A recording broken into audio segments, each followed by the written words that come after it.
Welcome, leaders, teams, and those ready to take charge of their energy.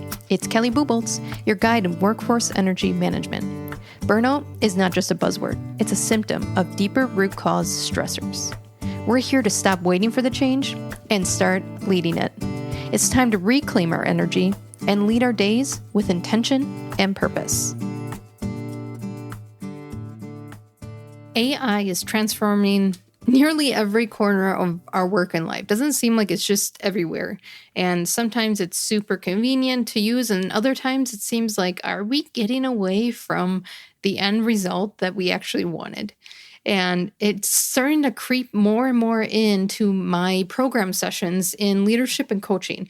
And what's interesting is the conversation around it, because leaders are asking, do we use AI? Do we not use AI? And AI is here, right? It's a reality that you don't want to battle, but also it's a reality that you need to know when to use it and when not to.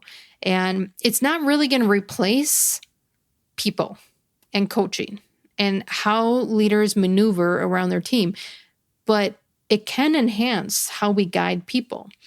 And in recent programs with leaders, we dove into this discussion. I wanted to bring some of their talking points to this episode because it's coming up more and more. And I want to bring it into the conversation that we don't have to be fearful of working with AI, or is it going to replace you? But I do think that there's a way to use it and a way to abuse it when you're in a leadership position, especially when you're coaching your employees. Most of the discussion surrounded these pros and cons of using AI as a coaching tool. And then we shifted into some practical ways to find a middle ground, a healthy ground of using AI and still maintaining those human connections, especially for some of these sessions that we were holding virtually and they have a remote team workforce. They feel like they're isolated or not as needed as they used to be because of the use of AI.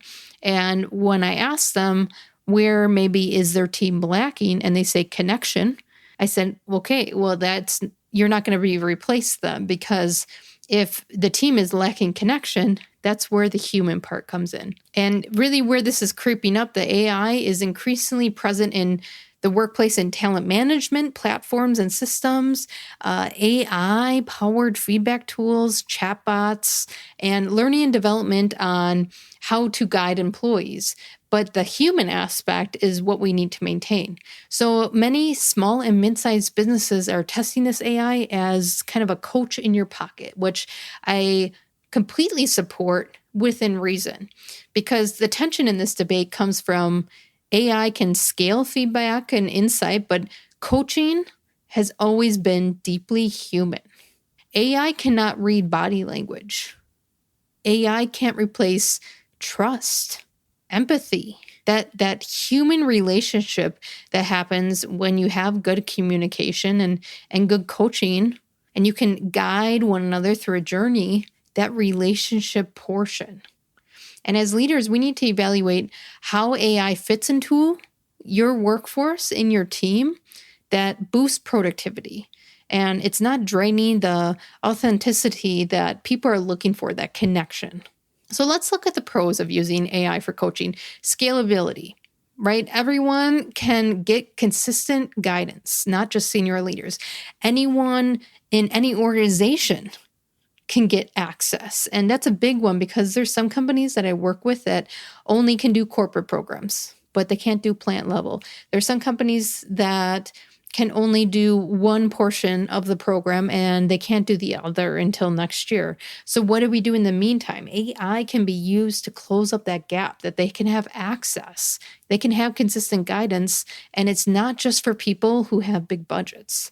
And it also goes for frontline leaders and middle managers that can't get out of the office for training. Right now, they're left without.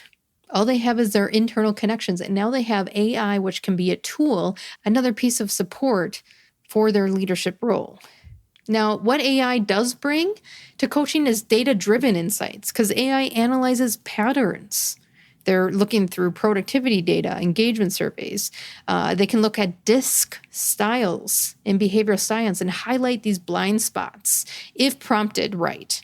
It can challenge unconscious biases. So during these program sessions where we're testing out AI to help them in their leadership roles and their coaching, I'll give them good prompts that will challenge their coaching style, their leadership style, and identify some of those unconscious bias that are coming out that only an external, a third-party view would be able to see. And AI is not subjective, trying not to hurt your feelings. And you know how friends or family, they kind of like walk around the issue because they don't want to hurt your feelings. AI won't do that when they're providing advice, which again gets rid of some of that bias. Now, even as a third-party coach myself, I can say things over and over and over again to a leader. We have a coaching session. I say something, they kind of chew on it a little bit. They're not really recognizing it. The next session, I might say the same thing or in a different manner, still not clicking. But even though I say it one after another and it doesn't click, using something like AI, they might say the same thing and it can click because it's just another form, another tool that's seeing the same view. So regardless of the route to get there, we got the outcome achieved. Now, the other pro of AI is availability. It's 24/7. Kelly Buboltz is not 24/7 available for coaching. So say if I'm coaching a leader and we talk about some scenarios and then they get to the scenario and it diverges or doesn't look like what they thought it would be and they still had to follow up with an employee, but I'm unavailable, they can use AI to help them with some coaching prompts. And from an HR person perspective, I'd rather have someone pause and bounce it off of something like AI before taking an action impulsively or emotionally charged in which they might make the wrong decision. Now, let's get into the cons of using AI for coaching because there's two sides to every story, right? The lack of emotional intelligence.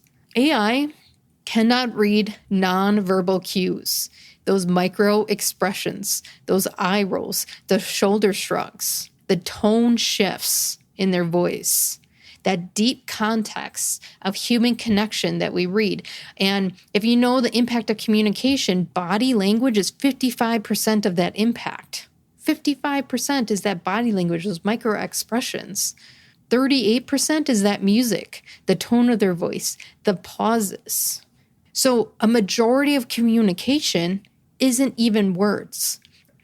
And what you're typing into AI is words. So there's going to be some context that is lost when you're using AI for coaching. It doesn't have the whole background. It doesn't see what you see for good or for bad. Another con with using AI for coaching is trust and connection. True coaching builds rapport. It builds this psychological safety, something AI cannot replicate. In the end, this comes from human connection, not just what you say, how you act, how you respond, those energy vibes.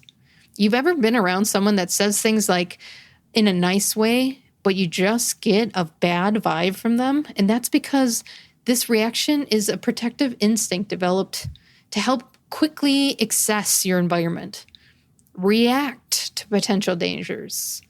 So when you're looking at trust and connection, that is 100% human. The subtle cues that you're receiving, person's facial expressions, their body language, their tone of voice, the past experiences you've had with similar type of situations or that person. Your brain might associate that person with a past negative experience. That intuition, sometimes it's a gut feeling, sometimes things just don't feel right. And this feeling is processed by the vagal system before you can even consciously explain it. It's meant to keep us safe. So AI doesn't see these subtle cues, and it's not taking into consideration past experiences, and it's not channeling that intuition that's only human. Now, the last con I want to talk about with AI is those ad hoc events. So say if I'm a leader and I'm using AI for coaching frequently, what happens when you overutilize it?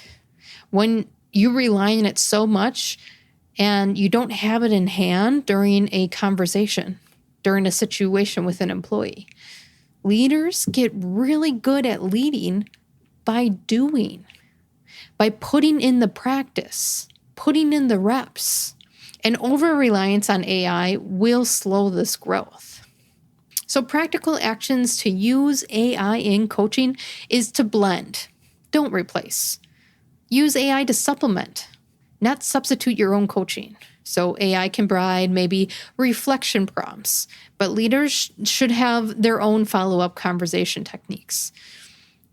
I think another practical action between the pros and cons is to set boundaries. Decide what coaching elements are suitable for AI, like helping you with a mock conflict conversation until you feel more comfortable practicing those skills, versus maybe what needs to remain human, the empathy, the execution, the conflict resolution. Another practical action is piloting this and gathering the feedback. Test an AI tool with a small team. Did it save time? Did it improve clarity? Did it support, not replace, human connection? And pilot it out. There's going to be areas that AI just doesn't fit and other areas that AI is a great tool. And then stay human-centered. Coaching is about unlocking potential. AI is a tool. You are the coach. AI brings scalability and data insights into coaching, but it doesn't replace the human aspect, the empathy and trust. Stay human-centered. Coaching is about unlocking the potential, knowing where you need to push an employee and where you need to back up and support them. AI is a tool. It should not be the main program. AI can bring scalability and data insights, but it can't replace the human aspects such as empathy and trust. If you're considering AI for coaching, think about how it supports your leadership journey. AI is the tool, you're still the coach. Today's step matters. It's in the micro moments that real change begins. Managing your energy isn't about shame, blame, or disrupting your lifestyle. It's about the small, intentional choices to reclaim that natural energy. If this episode hit the mark for you, share with others. This journey doesn't have to be lost and lonely, but exciting and full of new paths. See you back here to continue the adventure.